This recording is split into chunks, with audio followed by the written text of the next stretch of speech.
Hello, Culture Matters podcast. We're back again with another 30 days of thought. Page 87, Industrial Age. This process will knock the wind out of you. I found myself before hitting record rationalizing why again? The monkey mind, as some have said, convincing me to do something else, not to keep the commitment. The uncertainty of how I would show up, the uncertainty of how I would show up, leading to angst, leading to rationalization, leading to the compromise of my word to myself, further leading to lack of confidence, lower self-esteem, even if it wasn't something I would be aware of. Maybe even over time that could lead to a victim mentality or an idea or an attraction to ideas that affirmed the feeling I had that I was a victim, unbeknownst to me. Not keeping my word to myself for extended periods of time could lead me to not value myself, yet project that into the world and have a cynical or meaningless view of life, world, whether true or not at the deepest level. What truth does that create for me? What value does that create for me as an individual, part of a community, a family, my family someday? Whoa, whoa, whoa. How did I get all the way there just from not being anxious about doing this 30 days of thought? Because if I rationalize not doing it as a consequence of being anxious about doing it as a symptom of this excerpt for whatever reason, bringing that up, what I need to do, what would be beneficial to do because it's hard, because something's urging me not to, protection, survival.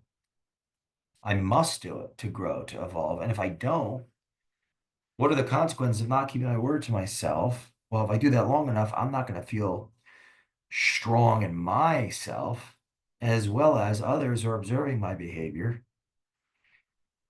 And they're not going to believe in me. My reputation will precede me. How I show up will be revealed to everyone. Even if I don't want to be honest with myself and recognize that I'm part of the problem, or maybe even, a larger, a catalyst, almost like, you know, of the problem. I don't want to victimize myself by not keeping my word to myself, at the very least, because then narratives that turn me into a weapon for someone else's ends are more likely to be attractive to me. So I had to hit record and embrace the conflict or the angst as a consequence of the uncertainty of how would I show up? What would I say? What would I do? Do I really want to think through this thought? Do I want to read this whole thing? I don't feel secure in that right now. I don't want to do it right now. Well, just because I don't want to do it doesn't mean I don't have need is a powerful word, but there's a subjective meaning behind it. Because subjectively, I chose to say I was going to do this. I put it out there. Even if you don't know that I put it out there, if doing this is a sub goal within the goal, how am I going to? How are we releasing 1,000 episodes in 2025 if I can't even keep a commitment 3 times a day to myself to record my thoughts, to interview people, to share what we've been doing, working through for almost a decade in businesses? If I can't keep that going to myself, how am I going to, for on a micro level, tiny hinges swing big doors? How am I going to benefit from the results that come as a consequence of keeping those commitments? Well, not. The results won't be there. And at the very least, if the goal changes, it better change as a consequence of keeping commitments on the micro goal so that new information can be synthesized and understood through my ability to respond to those goals. I'm representing responsibility. I'm accountable to those goals, and of course, accountable to those that will judge me in relation to them perceiving, experiencing me keep my commitments to myself as it relates to acting upon those goals, my words and my thoughts, and that ultimately will lead to what people think of me and whether they am a person of integrity and can be trusted and believed in based on what I actually do. So I better damn well do what I say I'm going to do. And I'm not alone in this. I think this is human. This is part of being a person, of the, this is life, responsibility, obligation, um, entitlement, I'm entitled to results as a consequence of being responsible, and those results, that new environment, the pleasures that come with succeeding can actually influence me not to show up as well as meaningfully as I once did. We don't want to rest on our laurels. So I'm going to read this thought. And why am I sharing all this? Well, it's made me feel a lot better about why I wasn't interested in recording personally, but at the same time, it's part of why we're doing 30 Days of Thought, why you're doing it, why I'm doing it. More self-awareness, more self-awareness, clearer thinking, leading to more better strategy or a strategy.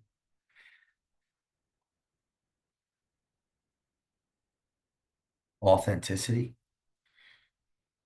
confidence as a consequence of repetition, being an example of the brand. I mean, if the brand, if the the book is called 30 Days of Thought, there better be thoughts every day for at least 30 days. So, who am I going to be on the other side of that process? Reading to think, writing to develop, listening to yours unsaid, speaking to let go. Components of maturing as a leader, maturing as a person, maturing as a manager, a CEO, a founder, desiring to represent executive qualities, chief. How am I going to be an advisor to those that are in positions of authority? All right, founders, CEOs today, and those that and who they'll become as they mature and grow, and the companies continue to grow, mature, and become more successful. I've got to grow and be better and smarter and faster and well trained, and of course, to attract the highest in a competence hierarchy. I want to work with the best people in the world, so I better be the best or attempt to be the best version of myself. Will I ever get there? I don't know, but that's exciting to think about. That I left it all on the table, all in the field, did the work, and that's what this is about. Maybe I have to do anything, but I'd like to think. I think that if I exemplify the purpose of 30 Days of Thought, the purpose of this podcast, to uncover the genius of our guests. In a sense, when I do this alone, I'm the guest with myself, talking to myself. You're watching me interview my consciousness, in a sense, if I'm reading my old thoughts and writing my new thoughts of my old thoughts and sharing my new thoughts of my old thoughts with you, so you can have your thoughts on my new thoughts of my old thoughts. We'll be thinking together. And I'm exemplifying the purpose of the podcast was to uncover the genius of the guest. I'm the guest talking to myself. The guest is my old self, what I once thought, and I'm relating to what I once thought which is leading to what I think now, which I can listen to later and think about my now thoughts, or in a sense, if it's in the future, it's then thoughts on that future period, thinking on those then thoughts that are right now thoughts on my old thoughts or older thoughts. And I'm just growing, or I'm not growing as much as I think I'm growing, and I need you to comment on my thoughts of my thoughts so that I can think about my thoughts on my thoughts from your thoughts and come to an actual growth potential of my thoughts. Wow, I've said thoughts so many times. You should, I don't even know how anybody could listen to this and really, but God, I hope it helps. So here, I actually feel good about this podcast. Don't let my insecurity. I'm just saying this for myself. So if you're still listening, you like me enough to explore this with me, because this is not thought out, as you could tell, which is ironic in some way, isn't it? Because well, maybe not, because it's what is thinking. That's a whole other philosophical conversation. Am I even thinking? I don't know. So here is Industrial Age, page 86. And I have one thing I wrote down that I think is worth sharing. So I'll share that after this. Before connection, there was inspection of industrial age, of assembly and correction. We fell in line without purpose or foresight for a future we couldn't have dreamed possible. What has brought us together today doesn't matter. Our love, belonging, and the belief of togetherness was not a factor then. And every move we made and all our thoughts were corrected. During this feat of advancement, we came to resent the industrial age. Regardless of our mistakes in management and leadership, we must be aware to the fact that times have changed. The dawn of connection is upon us. A sunbeam of hope and fulfillment shines down in contrast to our past. Therefore, we must appreciate where we came from. The industrial age may have a bad why, but with 9 to 5 came 95. 95 is the hours of the entrepreneur, prerequisite to a new age of enlightenment. When an age of information was an age of action. Without our ancestors' passion for freedom and desire for wealth and persistence in work, we would not be here today to pass judgment. Yes, culture does matter, and it is that precise fact why we must acknowledge our roots. With industry came pain, fear, and anger, but also the steps to climb, representing purpose, passion, and love for our fellow men. We have climbed to the very top of limitations, and it was this industrial age that came to birth our dreams. As Nietzsche said, quote, "As I climb, a dog chases me. I call him ego." The culture of destiny is upon us solely due to these causes of trial. When we reminisce on our past and begin to pass judgment, let's make sure we take the time to pause and appreciate. When we decide to learn from our past, we may earn dividends on our future. The industrial age has ended. Learn, love, and prosper as life happens, with our minds in the past and our hearts in the future. The present does not become a gift unless we appreciate it, and furthermore, act upon it. The present does not become a gift unless we appreciate it and further act upon it. Kierkegaard, I say this a lot, think of this a lot. Life can only be understood backwards, but must be lived forwards. My note here is I wonder if people got more purpose from when they had fewer options than today when they have an infinite amount of options. I wrote this down as well.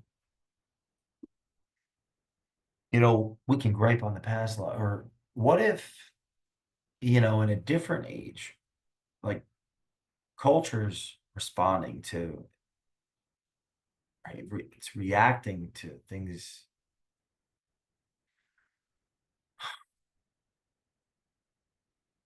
If work, let's say work was harder on the body, on the harder on the body, yeah, harder on the body in I don't know, some arbitrary number of years ago, we could all identify like, yeah, the industrial age, factories, in some sense, maybe that was something we needed, where we benefited from. It seems like people have less, what if we have less purpose at work today as a consequence of having more entitlement and less obligation? When we had less perception of alternate realities via the smartphones, via the internet, the connectedness,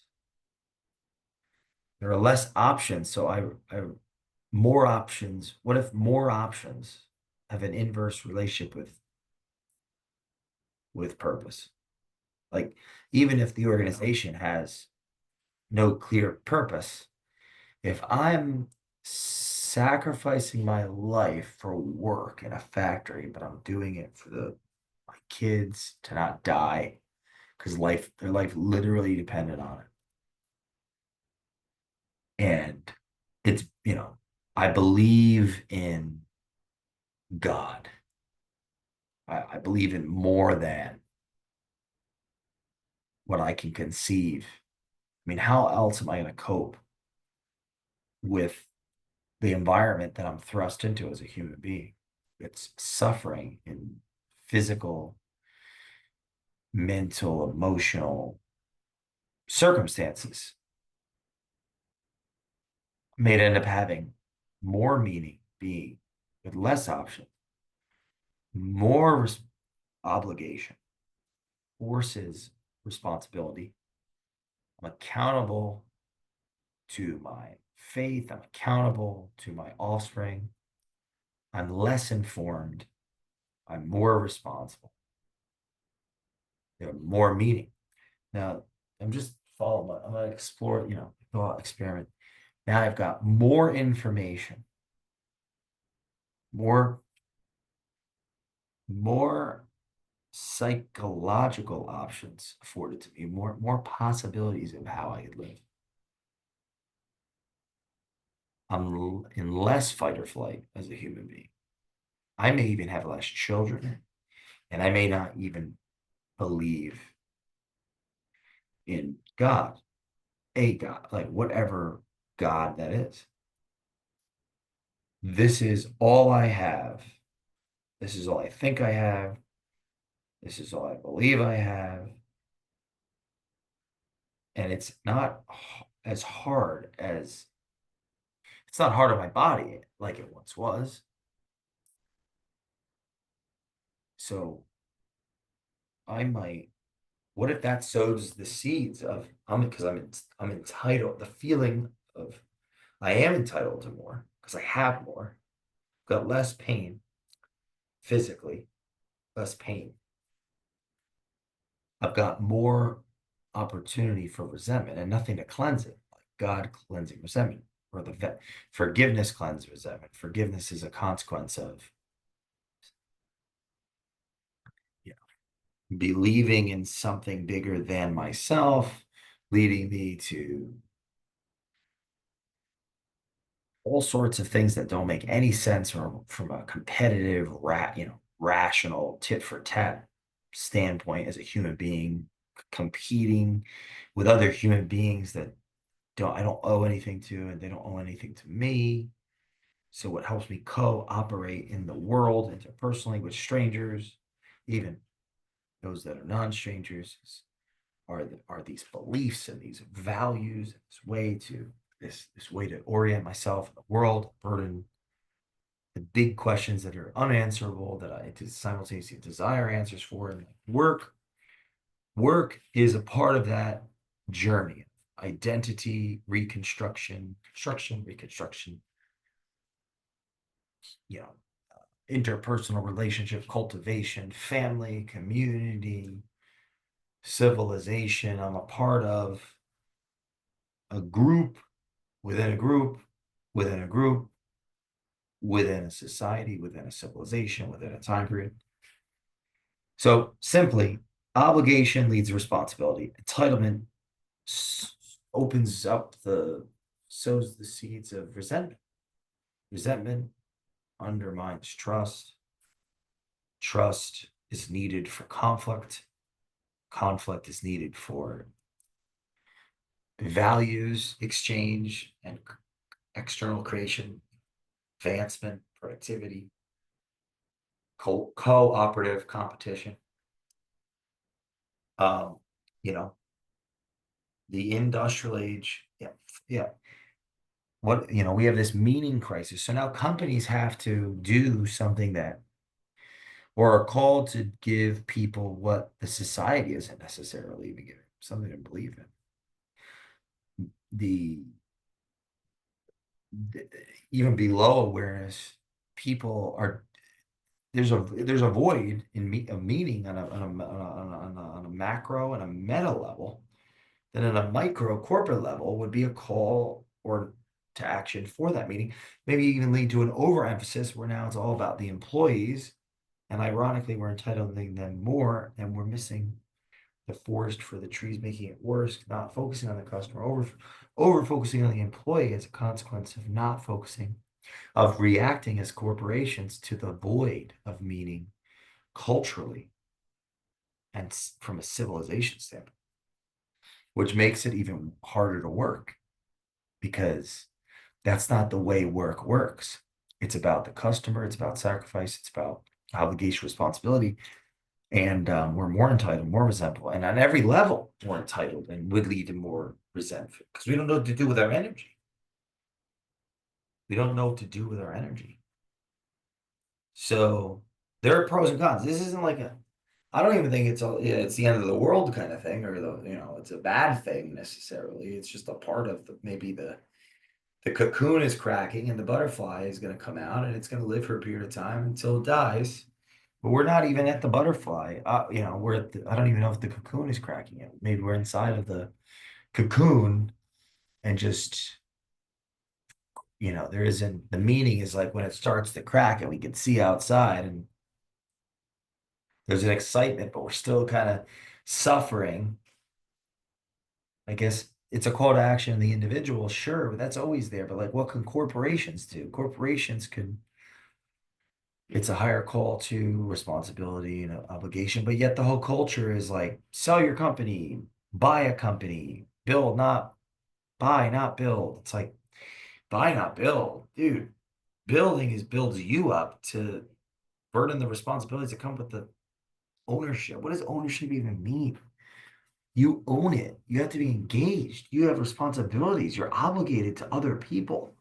Owning it without responsibilities just makes you create a hell. It's like for yourself, you're just the king, the queen, the dictator, the Stalin, like the biggest demon in the hell. Because ownership without obligation is going to be boring or painful and lonely and riddled with opportunity without consequences. Sin. I can go on, but actually, I'm glad I did this and this episode and I did not want to do this one. So, what a testament. If you think everything I just said was stupid, makes no sense, it's not coherent, fine. Just do this yourself. Do a video on my thoughts, so I can listen to your thoughts and have thoughts on my thoughts and through your thoughts. Yeah, so I can listen. I just lost that. Write down your thoughts on my thoughts of my thoughts so I can listen to your thoughts on my thoughts and have new thoughts and we can grow.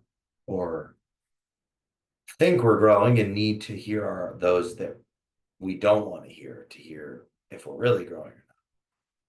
So please pick up your book, The 30 Days of Thought, for my benefit, selfishly, as a lost searcher of truth with a capital T, that um I'm laughing because, like, why do I say these things? I mean, that I don't want to admit, that's what I think, right? Like, I'd be vulnerable. Okay, advisory, consulting, capitalism. That's what we're a part of here. We want to be successful, but meaning, what does that even mean? Make perform higher, produce higher, profit higher. It's so paradoxical. It's like the opportunity to have it all, yet not accept it all or use it all. We all have our why, right? Well, we have multiple whys. The whys we're aware of and the whys we're not aware of, and everything in between, and not and on the outside of that. So pick up 30 Days of Thought, keep reading to think, writing to develop, listen to hear what's unsaid, speaking to let go. This is Industrial Age on page 86.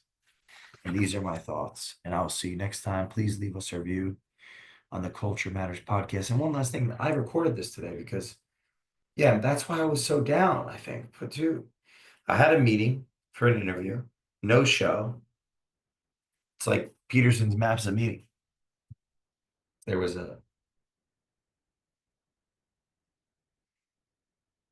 I was prepared for a journey, very prepared. Something outside of my map or projection of reality, like what I thought was going to happen, did not occur, which created a conflict. I had to reorient myself based on my value system, hope and anxiety. I was, hopeful for the showing up to then test my strength. That didn't happen. So anxiety went up, then rationalization responded to that. Oh, I don't want to do so, because instead of doing the interview, I said, oh, I'll do a 30 days of thought because I don't want to. What can I do? That was out of something I could do. I was responsible. I did show up. I was accountable to this agreement, me and somebody else, to do a podcast at this time. I showed up. They didn't. So I was responsible. They were not, for whatever reason, as opposed to be getting resentful about that and feeling like I'm acting out a victim narrative, which in one universe I am a victim in the sense that I showed up and they didn't. I've done what I said I was going to do and they didn't. I decided to change the map, put a new goal, sub goal within the goal of doing more shows, which is I'm going to do a 30 days of thought. Now I'm confronted because the anxiety was up. I'm confronted with, oh, am I prepared for that? I don't, and then it's like, I don't want to do that. What if the emotions of anxiety from the other interview that didn't show up, that totally, disrupted me, is, led to the 30 days of thought. And now I'm not going to do that. So I got punched in the face by the world, by some, because I kept my commitment that things didn't happen the way I hoped they would. And then I go to have a new goal to not, leave it all on the table or on the playing field. And then I'm too cowardly to take action on that. I almost didn't do this video. Or this, yeah, 30 days of thought. I'll be at a double victim. But instead I rose above the lower self, worked through the rationalization, create a new commitment, embraced it with courage, trust in myself that I could show up, and I've done it. I feel better than ever. I'll be less likely to be defensive or arrogant, just, resentful with the other person. Maybe a greater capacity to forgive. I mean, I'm called to forgiveness if I've now risen above and I've become more competent, confident. I better not be a, a jerk to them because there's responsibility that comes with authority. I've demonstrated a higher form of leadership. Not that something could have happened, but all that's still an excuse, rationalization. Um, anyway, I could say more, but I won't. Please leave us a review of the Coach Myers podcast. Pick up 30 Days of Thought, and we will see you next time.